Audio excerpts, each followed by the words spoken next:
Imagine possessing a secret power, the ability to peer into anyone's mind, to manipulate their emotions, steer their decisions, and command their actions, whether they're your boss, a friend, a stranger, or a crush. This isn't magic. It's pure, unadulterated psychology. This is the subtle art that the world's most successful manipulators, charismatic leaders, and powerful influencers use every single day to control people, often without them ever realizing it. Today, we're going to pull back the curtain on these dark psychological tools that can transform you from an ordinary individual into a master influencer. But let me offer a strong warning. These insights are for educational purposes only. Misusing this knowledge can cause real harm. Once you see the world through this psychological lens, you will never view your interactions the same way again. Tool number 5, the forbidden fruit, reverse psychology. The foundational truth of human nature is simple. We desire what we are told we cannot have. This inherent psychological phenomenon is known as reactance theory. When an individual perceives that their freedom to choose is being threatened or eliminated, they are instinctively motivated to reassert that freedom, often by doing the very thing they were forbidden from doing. This innate resistance to authority or prohibition is a powerful lever that you can use to guide someone's actions without ever resorting to direct force. This is the essence of reverse psychology, or what we'll call the forbidden fruit trap. The practical application of this tool lies in the subtle art of ego targeting. Instead of simply telling someone, don't do X, which can be easily ignored, you frame the desired action as something they're incapable of executing. For example, if you need a coworker to tackle a difficult but necessary task, don't ask, can you help me with this? Instead, try, I was going to ask you for help on this project, but it involves a complex analysis, and frankly, I need someone with very strong analytical skills. I'll just handle it. The suggestion that they lack the necessary skill directly challenges their professional identity, making their immediate, almost involuntary response to prove their capability by volunteering for the task. The brilliance of this mind game is that you dictate the outcome without issuing a direct command, and the person feels like they made a proactive, autonomous decision. They believe they're resisting your assessment of their inability when, in fact, they're fulfilling your ultimate goal. Mastering this psychological bait and switch requires an understanding of what motivates the person, often their pride, a desire for recognition, or a need to maintain an image of competence. By simply controlling the impulse to argue or resist an overt command, they take the action you wanted, believing it was a proactive decision to defend their pride. Master this impulse control in others, and you become the true player in the game of influence. Tool number 4, the architect of options, master a choice. Do people truly make decisions out of total free will? No, more often than not. People simply choose from the options presented to them. This concept is rooted in choice architecture, the idea that the way options are presented heavily influences the final selection.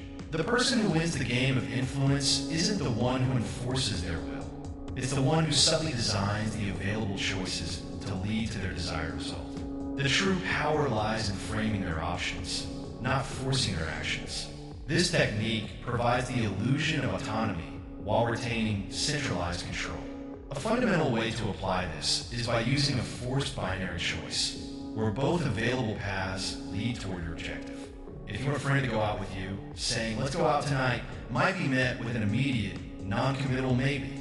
However, if you strategically frame the choice as, hey, should we go to the new Italian place or hit up the burger joint? The mental shift is immediate and profound. The decision is no longer about whether they go out, which you've already established as a given, but where they go out. This bypasses the opportunity for a simple no. This powerful technique is a staple of effective politicians, marketers, and sales experts. For instance, a salesperson might present a high-priced item and a mid-priced item, knowing the customer is more likely to choose the mid-priced one when compared to the outlier. The high-priced option acts as an anchor, making the target option seem reasonable and attractive. Consumers feel they chose the best possible deal or option, but the fundamental decision to purchase was steered by the choice framer. Remember, people don't want absolute freedom. They seek controlled freedom where their ego is satisfied. Master the options, and you master their decisions. Tool number 3, the emotional mirror, the guilt trap. Guilt is perhaps the most powerful and self-destructive human emotion, and it can be a potent tool for influence. People who are resistant to direct force often crumble and become compliant when they feel a burden of obligation or regret. This emotion works because humans are social creatures with a deep-seated need for belonging and moral consistency. When a person's actions conflict with their own moral code or their social obligations, guilt arises as a mechanism to force them to correct the behavior. The genius of the guilt trap is that it avoids direct accusation, which naturally triggers defensiveness. Instead, you hold an emotional mirror up to the person, forcing them to confront the negative emotional impact of their own behavior. Let's return to the scenario where a friend repeatedly cancels plans. A direct confrontation, such as, "You never make time for me," will only push them further away. The direct "you" is perceived as an attack, and their defense mechanisms go up instantly. The guilt trap, however, involves expressing a kind of quiet, dignified disappointment that shifts the focus from your anger to their moral failure. A statement like, "I totally understand.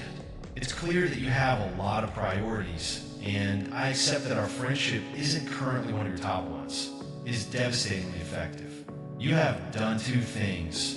You've accepted the situation, disarming their defense, and in the same breath, define the situation as a moral slight on their part, a failure to prioritize a friend. They will feel that they have hurt your feelings and, in response, will often proactively try to reconnect, explain their actions, and apologize to alleviate their own deep-seated discomfort. You exerted no force, yet the desired outcome, an attempt to reconnect, was achieved through their own need for emotional absolution. Tool number 2, the seizure of feeling, emotional hijack. Humans are not logical machines. The vast majority of our most significant choices are made based on emotion, not cold logic. This is evident in the work of neuroscientist Antonio Damasio, who noted that damage to the part of the brain that processes emotion actually impairs decision-making, showing that feeling is integral to choice. The person who can seize control of someone's feelings effectively holds the remote control to their mind. This is the emotional hijack, a psychological moment, often triggered by shock, fear, intense anger, or deep love, when a person's amygdala, the brain's emotional center, overrides the prefrontal cortex, the logic center.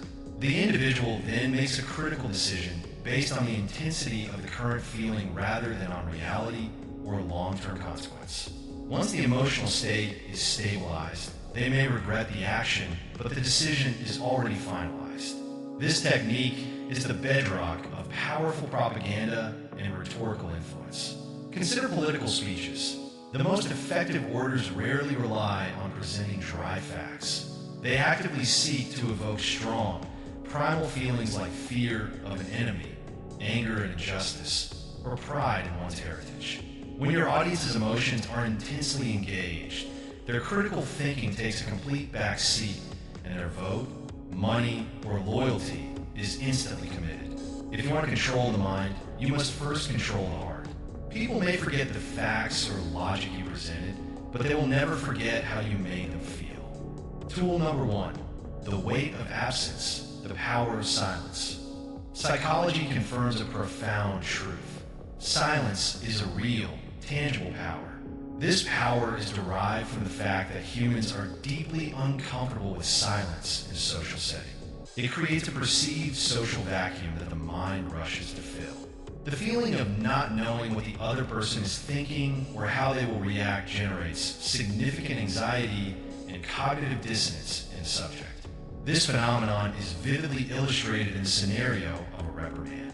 When a parent or superior simply holds your gaze with quiet disapproval after a mistake, without yelling, that silence is infinitely more terrifying and effective than any lecture. When you are silent, the other person's mind becomes their own interrogator and accuser. They conjure 1,000 worst-case scenarios, fears, and internal accusations, and their own guilt and discomfort escalate until they are compelled to speak just to break the uncomfortable stillness. To practically apply this, use silence to extract information or dominate a confrontation. If you want to elicit a confession, instead of demanding, "Tell me the truth," simply look at them, state with calm certainty, "I already know everything," and then stop talking. The longer you maintain that pregnant pause, the more their anxiety and guilt will mount, often leading them to confess or justify themselves simply to alleviate the internal pressure. Similarly, in an argument, refuse to engage in a shouting match. Hold your ground, maintain eye contact, and let their own words echo in silence. Silence empowers your presence. When everyone else is talking, listen. When you need to demonstrate authority, speak less. By understanding and judiciously applying these psychological principles, you gain the ability to deeply influence and shape the outcomes of your interactions. This knowledge is not just about what others do. It's about why they do it, giving you a powerful, almost unfair advantage in life. Now it's time for action. I challenge you to take these 5 tools and implement them for 7 days. You can begin to forge a new, more powerful version of yourself, one conversation at a time.